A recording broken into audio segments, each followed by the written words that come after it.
Bonjour à tous, j'espère que vous allez bien. Dans cette vidéo, je vais parler d'une notion qui est très peu abordée, qui est la notion de peur d'avoir peur. Quand on parle de peur de prendre la parole, d'ailleurs, on pense souvent à une personne qui est tétanisée à l'idée de s'exprimer dans un groupe.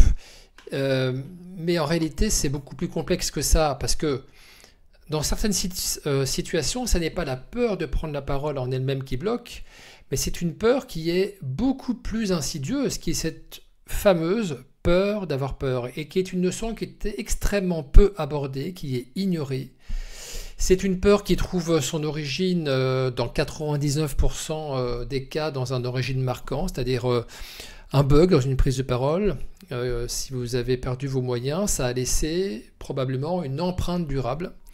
Et en fait, ces managers et ces dirigeants sont freinés ensuite par une angoisse qui gangrène toutes les prises de parole, et ça anéantit vraiment toute la confiance en les mettant dans une spirale descendante. Alors peut-être êtes-vous dans cette situation aussi. Donc cette vidéo, elle explore tous ces mécanismes. On va rentrer un petit peu dans l'intimité de tous ces mécanismes. On va plonger dans les causes profondes de cette peur en proposant à la fin une trajectoire pour s'en sortir. Donc je me suis noté sur un papier qui est devant moi des points précis qu'on va un par un aborder. Donc on va passer environ 10-15 minutes ensemble, et le but c'est que vous puissiez avoir de la clarté sur cette fameuse peur d'avoir peur. Il y a une première notion que j'évoquais jusqu'avant, c'était la notion de justement l'événement. Voilà, il y a eu un épisode trauma qui vous a mis dans cette situation. Donc si vous avez vécu un épisode trauma, ce n'est pas la peur de parler en fait qui vous bloque, mais la peur de ressentir cette angoisse, la même angoisse que vous avez vécue, et cette peur, elle vous envahit à chaque fois que vous devez prendre la parole. Donc c'est un événement passé qui a pu être perçu comme étant anodin pour les autres, mais vous, en tout cas, ça vous a laissé une empreinte durable. À ce moment-là, il y a eu plein de choses qui se sont passées. En tout cas, vous vous êtes senti exposé, vous êtes senti vulnérable, vous êtes senti jugé. Et depuis, à chaque nouvelle occasion de prendre la parole, ce souvenir refait surface. Donc, en fait, vous n'avez pas peur de parler en tant que tel, mais vous avez peur de ce que la situation peut réveiller en vous. Donc l'idée clé déjà, première chose, c'est que la peur d'aujourd'hui, c'est le reflet d'un événement qui est passé, qui n'a pas été traité, et nous en fait on appelle ça une charge émotionnelle qui n'a pas été équilibrée. Donc ça c'est la première chose. Ensuite, il y a cette notion de cercle vicieux. La peur d'avoir peur est un cercle vicieux. Ce n'est pas la prise de parole en elle-même qui effraie. Ce qui est terrifiant dans votre cas, c'est la peur d'avoir peur. C'est-à-dire que à chaque fois qu'une occasion se présente, vous avez une grosse anticipation, vous avez une angoisse anticipée qui vous paralyse avant même d'avoir commencé. Ça peut être des jours avant, des semaines avant, vous avez des nuits gâchées, des week-ends gâchés, voire même des vacances. Ça devient un petit peu comme une ombre qui vous suit partout. Et elle est bien là, cette ombre, avant que vous ne preniez la parole. Et plus vous évitez, en fait, plus vous essayez de l'éviter, plus elle prend de l'espace. Plus vous redoutez cette peur, plus elle grandit. Donc, elle s'insinue quelque part dans chacune de vos pensées jusqu'à vous couper du monde extérieur, ce qui implique aussi que dans votre vie perso, vous allez ruminer, vous n'allez pas être présent, et ça va avoir forcément des impacts sur votre entourage, votre famille, vos amis, et ça peut créer à terme une désociabilisation. Donc, l'idée clé là, c'est la peur alimente la peur, et donc c'est un cercle vicieux avec beaucoup d'anticipation, et ça renforce une angoisse qui est chronique. Troisième chose, c'est la notion d'évitement. Voilà. Il y a une solution temporaire qui est facile, quelque part, qui est d'éviter de prendre la parole. Plutôt que d'affronter la situation, vous avez appris à esquiver. Quelque part, vous cherchez des excuses pour ne pas prendre la parole, vous choisissez vos interventions avec précaution, ou alors vous attendez le bon moment pour esquiver, pour intervenir, mais en tout cas, vous êtes dans le calcul en permanence. À chaque fois que vous évitez, vous vous sentez temporairement soulagé, c'est normal, parce que dans ce cas-là, votre cerveau reptilien eh bien, vous fait comprendre que, waouh, tu as échappé au pire. Celui qui vous maintient en survie vous dit, c'est bon, tu as survécu. Mais plus vous vous éloignez de cette situation, plus la frustration et la peur de la future situation qui va se présenter par la suite va être encore plus forte. Ce qui était quelque part une solution rapide, voilà, j'esquive, j'évite, je ne me mets pas en danger, ça devient dans ce cas-là un piège qui se referme. Ce que vous gagnez en confort immédiat, vous le perdez en confiance à long terme, vous l'avez compris.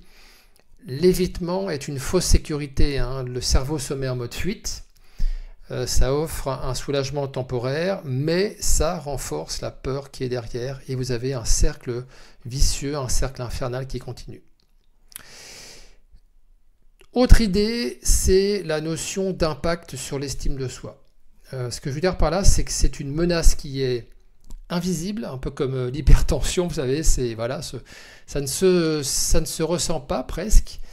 C'est très pernicieux, mais ce qui est encore plus pernicieux, c'est que ça touche à l'image que vous avez de vous-même, ça touche à l'identité que vous forgez, que vous êtes forgé. À force de vous voir éviter de prendre la parole, ou de vous sentir déstabilisé, vous commencez dans ce cas-là à douter de vos capacités. Et cette peur que vous savez qu'elle irrationnelle, elle devient en permanence un juge. Ça devient en permanence quelque part un rappel que vous n'êtes pas à la hauteur de la situation. Alors vous savez que vous l'êtes, vous savez que vous êtes compétent, vous savez que vous êtes légitime, mais quelque part il y a un côté très irrationnel dans cette affaire. Chaque fois que vous devez parler, quelque part vous ne craignez pas de dire quelque chose de faux. Non, vous craignez plutôt d'être démasqué. Vous craignez qu'on voit votre peur. Vous craignez quelque part de vous sentir démasqué, de ressentir cette peur. Et ça finit par miner votre confiance en vous. Donc, l'idée clé, là, c'est cette peur d'avoir peur, elle attaque votre estime de soi. Elle vous fait croire que vous n'êtes pas à la hauteur de la situation, alors que finalement, on n'est qu'un symptôme temporaire, mais ça n'est pas une réalité de vos compétences. Mais en tout cas, vous faites tout pour essayer de cacher un maximum cette peur de prendre la parole. Autre point important, on en arrive là au 5e point.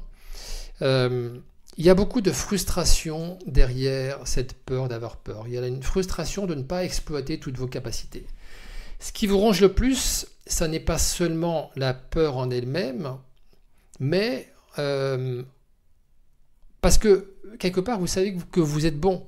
Donc il y a une frustration qui est très intense, qui est de savoir que vous êtes capable de bien plus. Vous êtes plafonné par un plafond de verre et vous savez que vous avez toutes les compétences. Vous connaissez votre sujet sur le bout des doigts. Ceux qui vous entourent en connaissent sans doute moins que vous. Mais à chaque fois que vous devez prendre la parole, cette peur surgit, vous vous sentez freiné. Vous avez du mal à exprimer tout ce que vous pouvez, tout ce que vous pourriez éviter dans cette situation. Donc, ça n'est pas un manque de préparation ou un manque de compétences, vous êtes plutôt dans un mode de surpréparation, mais en tout cas, c'est un sentiment profond que vous pourriez être bien meilleur que ça. Vous avez l'impression de ne montrer qu'une petite partie de vous, et quelque part, cette peur d'avoir peur, elle vous prive de cette liberté d'exprimer toutes vos capacités, et ça devient en fait une vraie source de situation permanence. Vous voyez, il y a beaucoup de choses qui s'accumulent derrière tout ça, et c'est une peur qui est souvent ignorée, et ce qui rend cette situation si particulière, c'est qu'elle est mal comprise aussi. C'est-à-dire qu'on parle souvent de la peur de prendre la parole comme si c'était le seul obstacle. Mais pour vous, en fait, ça n'est pas le fait de prendre la parole qui pose problème. Je le répète, et ça peut paraître comme ça un petit peu bizarre. Non, ça n'est pas le fait de prendre la parole qui pose problème. En réalité, vous savez prendre la parole. Et même vous aimez ça. Ça n'est pas la peur de l'acte en lui-même, mais c'est une peur qui est beaucoup plus insidieuse, beaucoup plus pernicieuse. C'est que vous avez peur de ne pas être à la hauteur de vos propres attentes. Et c'est un sentiment de frein, en fait. C'est ce sentiment d'être freiné, de ne pas pouvoir exploiter tout ce que vous savez, tout ce que vous savez, de ne pas pouvoir exploiter tout ce que vous avez à offrir, qui vous frustre. Mais il y a encore quelque chose de plus frustrant derrière tout ça. Et oui, on va en rajouter là une couche. Ce qui est très frustrant, c'est que ce problème, il est très rarement traité parce qu'il est très rarement compris. La plupart des approches en communication, elles ignorent véritablement cette dimension profonde. Elles se concentrent uniquement sur des techniques en surface, alors que ce qui vous bloque, c'est bien plus intérieur, c'est bien plus ancré, et ça ne concerne d'ailleurs pas la prise de parole en tant que telle, ça concerne justement le rapport que vous avez à cette prise de parole, et derrière le rapport que vous avez à vous-même. Donc c'est très rarement traité par les professionnels du domaine. Alors vous avez effectivement, je parlais de cette notion d'esquive, où vous évitez, mais il y a aussi d'autres solutions palliatives qui consistent quelque part à faire en sorte de masquer ces problématiques. Quand on ne sait pas résoudre un problème, quand on ne sait pas guérir, on soigne. On ne guérit pas, mais on soigne. Face à cette peur, il y a beaucoup qui se tournent vers des solutions de type bêta-bloquant pour calmer les palpitations. Il y en a d'autres qui vont jusqu'à se faire prescrire par un médecin des anxiolytiques pour apaiser leur angoisse. Alors après, il y a des choses peut-être un peu plus soft, où vous avez essayé des séances avec un psy, ou alors suivi des cours de gestion du stress, fait de la sophrologie. Si ces méthodes, quelque part, elles peuvent offrir un soulagement à court terme, ça ne règle pas, vous l'avez compris, la cause profonde.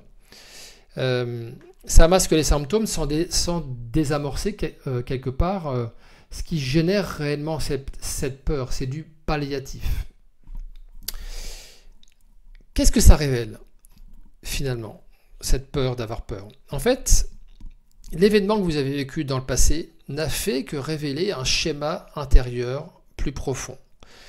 En fait, l'événement déclencheur, cette prise de parole où vous avez bugué devant, je sais pas, 10, 15, 100, 200, 300 personnes, bugué en tout cas avec toutes les nuances possibles, en tout cas vous l'avez perçu comme étant un échec. Okay. Cet événement déclencheur, celui qui a marqué ce moment où tout a basculé, en tout cas, n'a en réalité fait que révéler un schéma intérieur qui est bien plus profond. En fait, il a mis en lumière la peur suivante, qui est celle de montrer vos faiblesses. Au fond, ce que vous craignez, c'est que les autres voient en vous des vulnérabilités que vous avez toujours cherché à masquer. Je le répète, ce que vous craignez, c'est que les autres voient en vous des vulnérabilités que finalement vous avez toujours cherché à masquer, malgré vous. Malgré vous. Cet événement n'a été que le miroir quelque part de tout un dialogue intérieur, mais qui était déjà présent avant. Celui, en tout cas, ce dialogue vous pousse, il vous a toujours poussé à cacher vos imperfections et à projeter une image de vous solide, confiante, qui contrôle et qui maîtrise. Donc ce dialogue intérieur, nous on parle plutôt d'interférence, ça alimente ce stress chronique et ça renforce cette peur de ne pas être à la hauteur de la situation. Là j'évoque la notion de schéma intérieur. Le schéma intérieur, c'est la façon dont je perçois dans l'équilibre avantage-inconvénient les personnes, les situations, les circonstances. C'est la façon dont je filtre au travers de mon système de valeurs, de mon système de croyances, et c'est aussi l'identité que je me forge, le rôle que j'incarne au moment où je prends la parole. Donc, il y a deux choses, c'est qu'il y a l'événement qui a révélé ce schéma dont vous n'aviez pas conscience avant, et derrière, ensuite, et je pense que vous êtes dans cette situation, c'est la difficulté de modifier ce schéma. Donc, soit ce schéma, j'essaie quelque part de le masquer avec des palliatifs pour que justement ce schéma génère des symptômes, puisque la façon dont je filtre définit la façon dont je perçois, ensuite définit la façon dont émotionnellement je vis ma prise de parole. Donc si ce schéma reste en place, il va avoir des impacts sur votre état émotionnel, et derrière, je ne peux, si je ne traite pas ce schéma, que traiter les symptômes associés à ce schéma existant, au travers de médicaments ou de gestion du stress, etc. Ok. Apprendre à respirer, dans ce cas-là, je ne traite que les symptômes. Le point de bascule pour arriver justement à surmonter cette difficulté, c'est de modifier son rapport à cette peur. Et derrière, ne plus voir cet événement comme un problème, comme un échec, mais en fait comme une étape sur votre chemin qui vous a permis, quelque part, de mieux vous connaître. vous avez compris que depuis cet événement, chaque prise de parole déclenchait une tonne d'interférences dans votre tête. Mais ce qui vous bloque ne concerne pas la prise de parole en tant que telle. Et les formations techniques, d'ailleurs, pour ça, ne servent pas à grand-chose. Hein. Et c'est pour ça que nous, dans notre académie, notre approche consiste à traiter des causes profondes pour retrouver cette confiance en vous.